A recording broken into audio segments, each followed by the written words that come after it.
अब हम आपको कराने जा रहे हैं क्लास 12th में चैप्टर सॉल्यूशन है। सॉल्यूशन में कोलिगेटिव प्रॉपर्टी के न्यूमेरिकल, कोलिगेटिव प्रॉपर्टी के न्यूमेरिकल।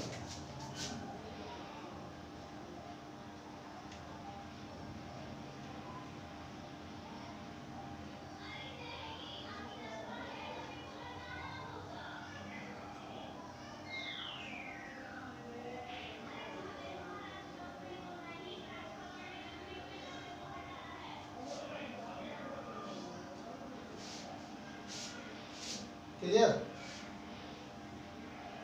अच्छा, कोलिगेटिव प्रॉपर्टी क्या होती है बताइए। कोलिगेटिव प्रॉपर्टी, कोलिगेटिव प्रॉपर्टी को हम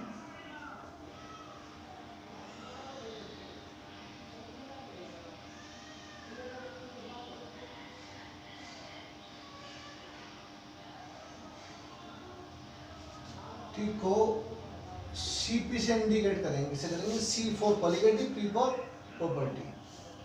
और वेपर प्रेशर को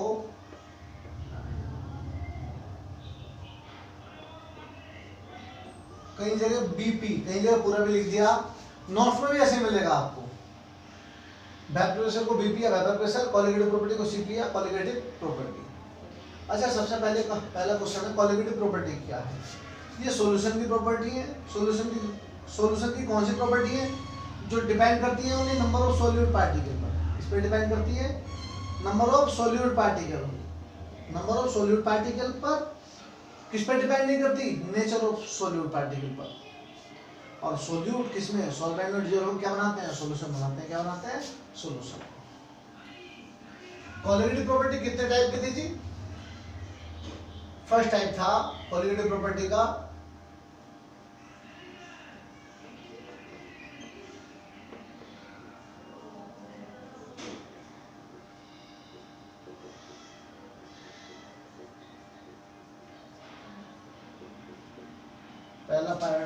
पहला था जी relative, relative lowering of vapour pressure.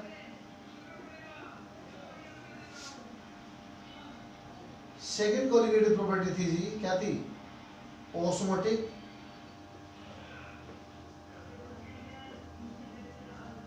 सभी कोलिगेटिव प्रॉपर्टी के बारे में न्यूमेरिकल कराने। थर्ड थी जी elevation of boiling point. Fourth है जी depression of freezing point.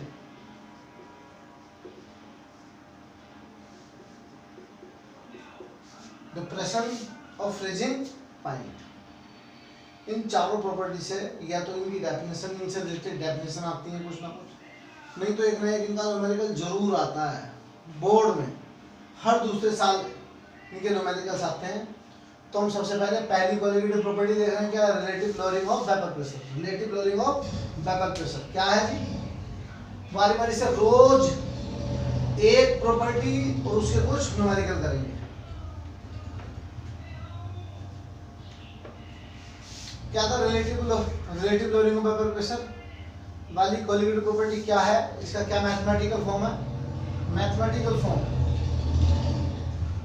P not minus PS upon P nought equal to X2। ये निकल के आई थी, किससे निकल के आई थी? ये निकल के आई थी जी Raoult law for non volatile solute. Raoult law for non volatile solute क्या थी? इसी पूरी को किसे? P not minus PS upon P not को आप क्या बोलते हैं? Relative lowering of vapour pressure. और वो किसके इक्वल होता है? मोल फ्रैक्शन ऑफ सॉल्यूट के। Mole fraction of solute. तो हम लिखते हैं यहाँ और भी किसी चीज की जरूरत पड़ सकती है यहाँ, तो इसे मैं आगे बढ़ा रहा हूँ। N2 upon N1 plus N2, क्योंकि X2 किसके इक्वल है? N2 upon N1 plus N2। X2 क्या है? Mole fraction of solute. देखिए यहाँ वेयर इनके बारे में बता रहा हूँ मैं। P नोट क्या है जी?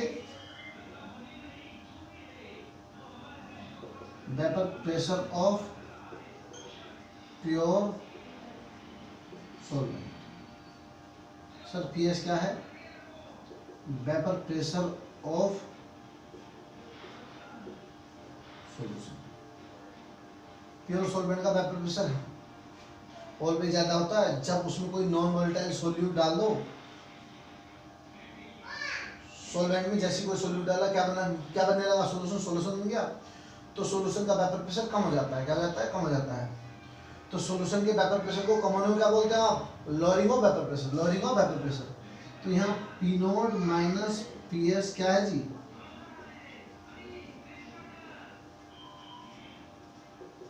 Lowering of vapour pressure. VP mean vapour pressure जी। पूरा क्या है जी? P note minus P S upon P not को क्या बोलते हैं आप? रिलेटिव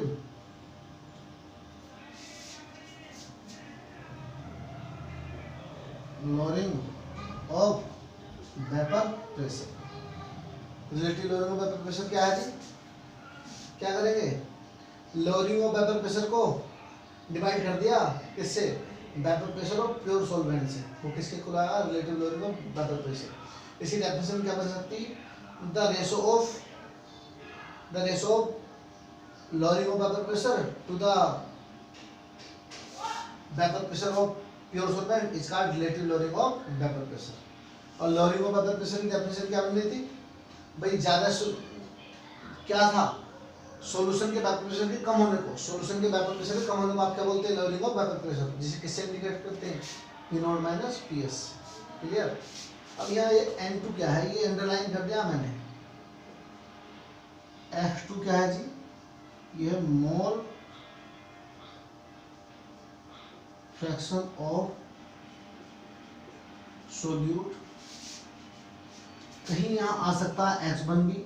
वो क्या है? मोल फ्रैक्शन ऑफ सोल्वेंट जो भी हो, कहीं जरूरत पड़ सकती है। N2 क्या है जी? यहाँ number of moles of solute. N1 क्या है जी?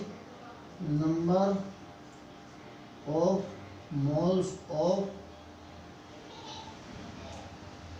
Solvent.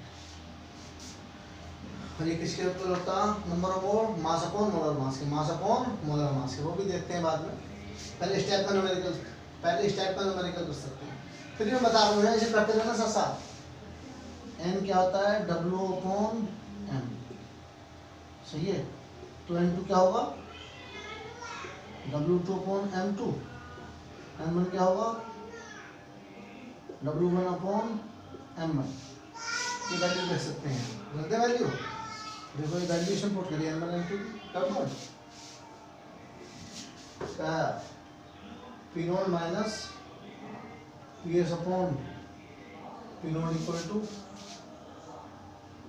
W2 upon M2 upon W2 upon M2 upon W1 upon M1 plus W2 upon M2। ये भी बन सकता। ठीक है जी? तो देखिए आप ये है।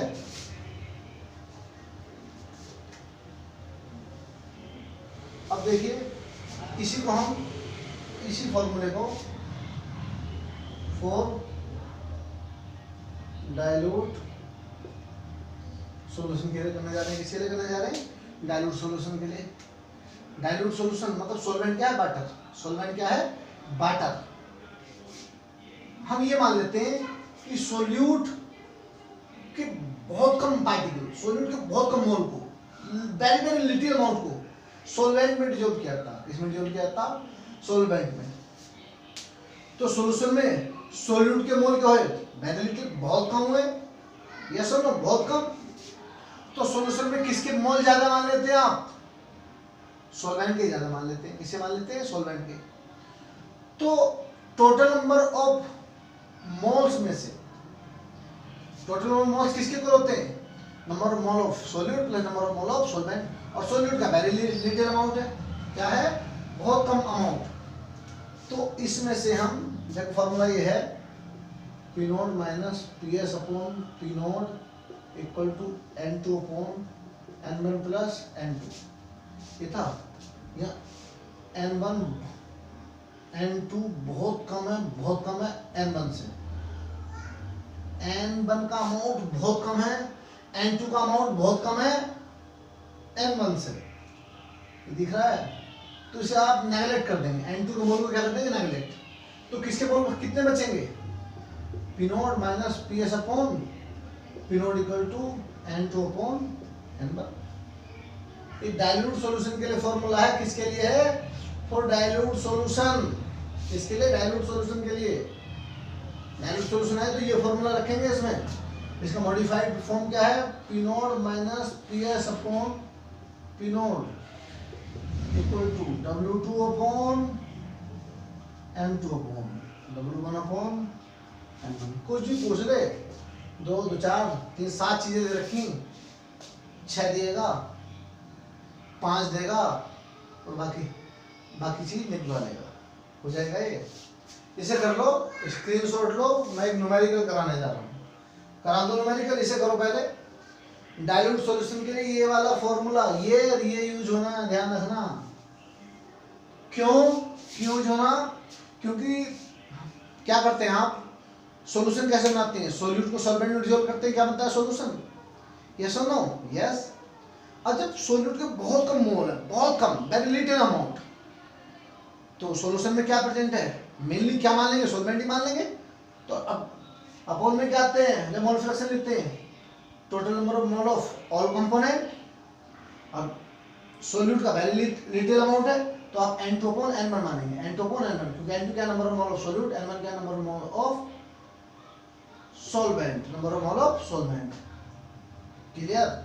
डाइल्यूट सॉल्यूशन के लिए आप ये फार्मूला यूज करते हैं, ध्यान दे लेना। क्लियर?